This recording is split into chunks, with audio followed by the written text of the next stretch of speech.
Shooting it raw? Yes, shooting it raw.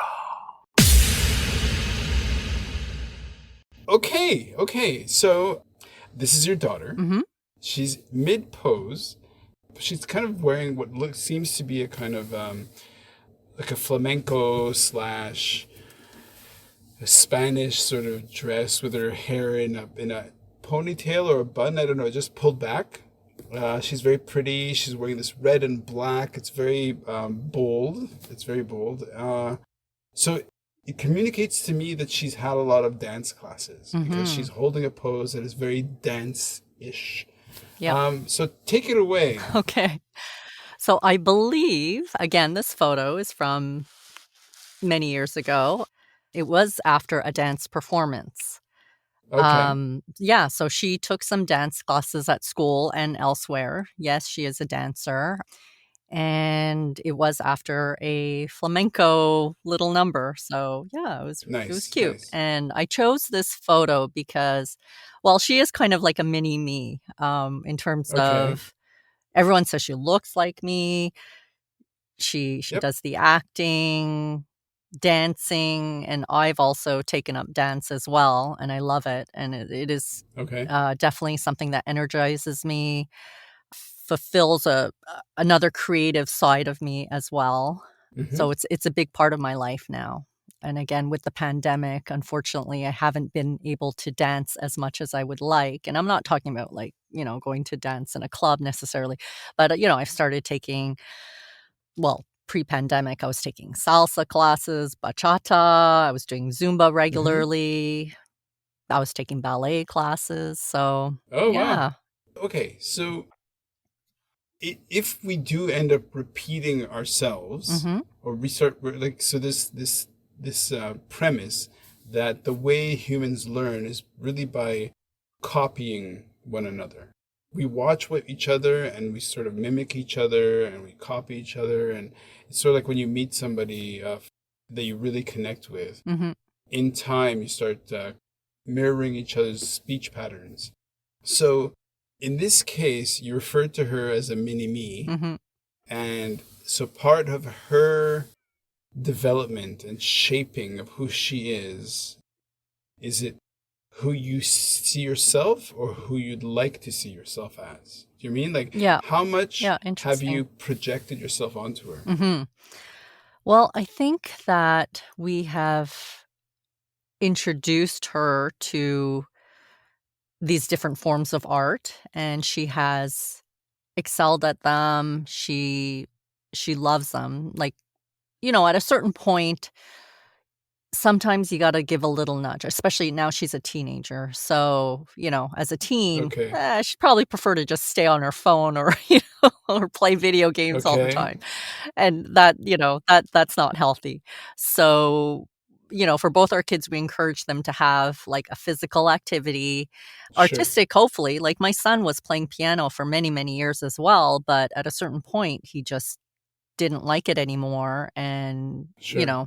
it wasn't going anywhere. So, we agreed, okay, let's stop. But at least he had those years of Sure. the musical training, and hopefully it affected part of his Well, it's in brain, there. a creative Yeah, part, it's in or there. yeah. Yep. So, same thing with her. Mm-hmm. She wants to continue with these things. We're very reasonable in terms of any expectations of. Mm-hmm. Yeah, it's for fun. Okay. Mhm. So when you grew up, did you, so for example, like there was a book years ago, not that many years ago, but the whole thing about like the sort of parenting style that I think either first generation or second generation Asian parents, I think it was called like the dragon something parenting, Mhm. of just really pushing your kids. And so and I think it's a immigrant thing, right? So Mhm. so were you born in Canada or were you I was born born in outside of Canada? Yeah, I was born in France actually. And then Oh, we moved okay. here. We moved to Montreal when I was a baby. Oh, okay, Mhm. okay. So were your parents like first generation Canadians, but also they had lived in France? They lived So in France. They were they're both they were French? they were born in China, Okay. but as young adults had moved around a lot. Oh, Mhm. okay. Yeah.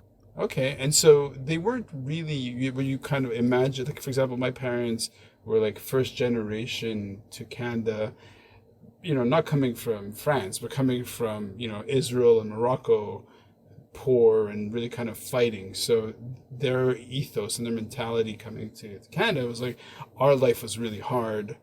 We're going to push you to become a doctor, and we're going to push you to become Yeah. whatever. So is that the environment you grew up in on the South Shore, or Hmm. like what was that for you? Like, were there heavy expectations?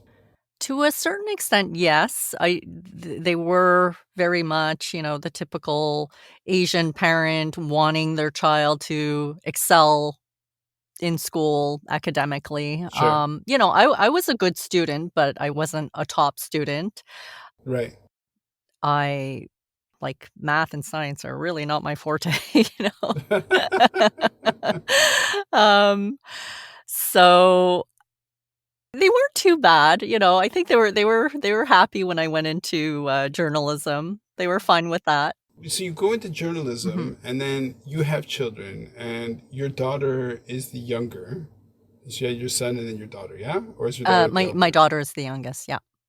Okay, it's younger. So Mhm. so do you feel like as a parent, what have and it's true that these days the world that kids are kind of are born into or sort of growing up in is highly sophisticated, highly complex in ways that we didn't experience as kids, but one is not necessarily better than the other and all that stuff. But do you ever find yourself having an internal argument about how you're going to push or encourage your kids, or are you more hands off, more so chill?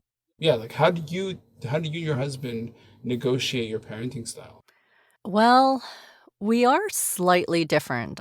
So my husband is Quebecois, French Canadian, and I would say he's actually the stricter out of the two. And, he's Okay. very focused on academics and he sees my daughter doing well in math and sciences. So he's hoping that she's going to go that route. But Mm-hmm. I know that Mm-hmm. she's not really interested in those subjects. She'll study hard and she'll do well in them.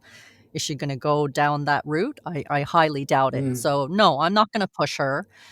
If Mm-hmm. I'm quite open to whatever they wanna do in life because I think Right. at the end of the day, it will be their lives to live, and they have to be Yeah. happy, Yeah. But you can try one thing and switch down the road, just because you go Sure. down one route doesn't mean you can't change, which, I've done many times within my life. So, Sure. yeah. Sure.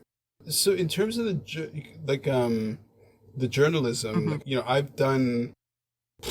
I've done many different jobs. What haven't I done almost? Mhm. But so what kind of journalism were you doing? Like on camera, like written? I was, on radio.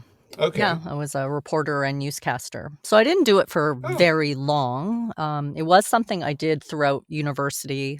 I was on, Oh. university radio.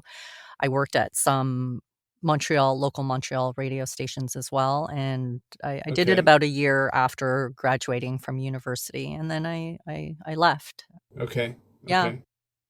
Well, how else can we? So as we're having a discussion, I'm looking at the photo Hmm. of your daughter holding this pose. If we were to look at it as a poetic, as a sort of a symbolic or a poetic expression, like what?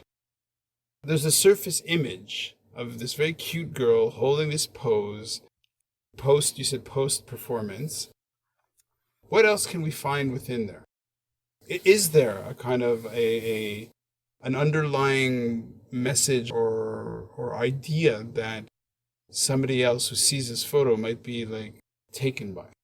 Well, again, she kinda encompasses this photo and my daughter as well, encompasses, a lot of the different things I love in life, besides the fact that I love my Mm-hmm. kids. Yeah, of course. Yes, she's a creative, she's a dancer, she's a figure skater, she's a pianist. She actually yeah, she does the acting and she's starting to do the voice acting. And then this dress Okay. was also purchased when we went to Spain, so it's Ah, also a okay. souvenir from our travels, and So it just encompasses a lot of different aspects and loves that I have. So one of the things about being Canadian is I feel like there's definitely that part of Canadian society where people are super competitive, ultra competitive, Hmm. want to be the best, Hmm. right? Like my best friend who lives in Toronto, he is an athlete in a way that like it's in him to just compete, Okay. or my, Delian, my wife Delian, is really competitive in a way that never say die.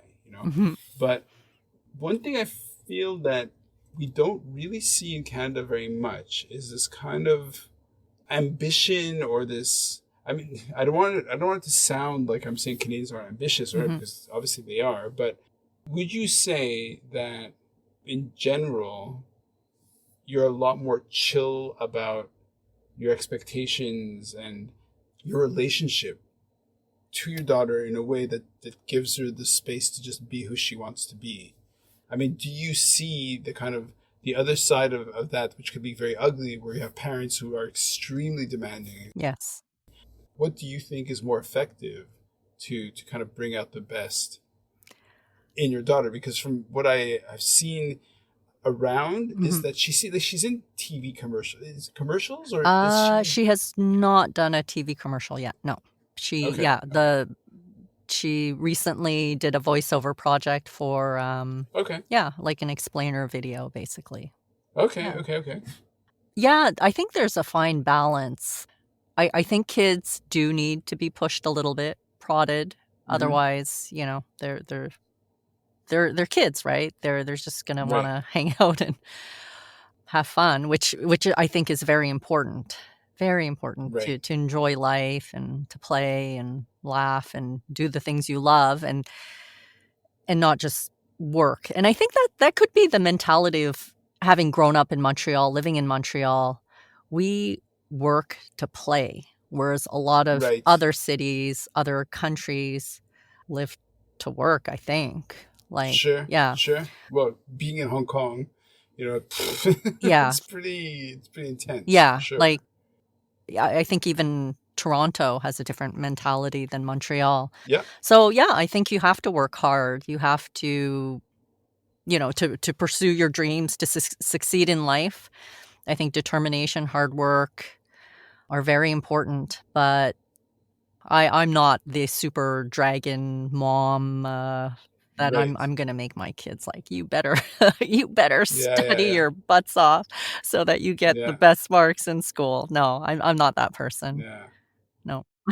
Because I haven't really thought about that recently or explicitly in terms of how, yeah, like having when I first came to Hong Kong, I was pretty like a lot of the culture shock was that I came from Montreal, which is super creative and super is a space where you can really express yourself. Mhm. And I did performance art and I did all this stuff. So, and then coming here, it's way more utilitarian. It's Mhm. about, okay, make Mhm. money. Yeah. So, kung hei fai fat joy. Yeah, exactly. Yeah. Yeah, and for sure, money is important. It allows you to Yeah, do other things, like, for me, if I wanna travel, I have to have money, right? yeah, But I think you gotta have a balance in life. Too much of one thing sure. is not good. That's my Okay. philosophy. Yeah. Yeah. So, my philosophy is if you can start on heroin, do it all right away, Okay. as fast as possible. Okay, I'll keep that in Uh, mind. Thank you. okay, okay. On that note, you want to move on to the next photo? Sure.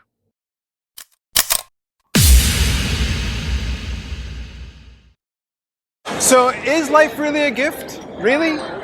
Can you make every second count? That's the whole point of the podcast. So, if you like what you've seen and you're inspired, because that really is my mission, then please give it a like, subscribe, and share. Shooting it raw? Yes, shooting it raw.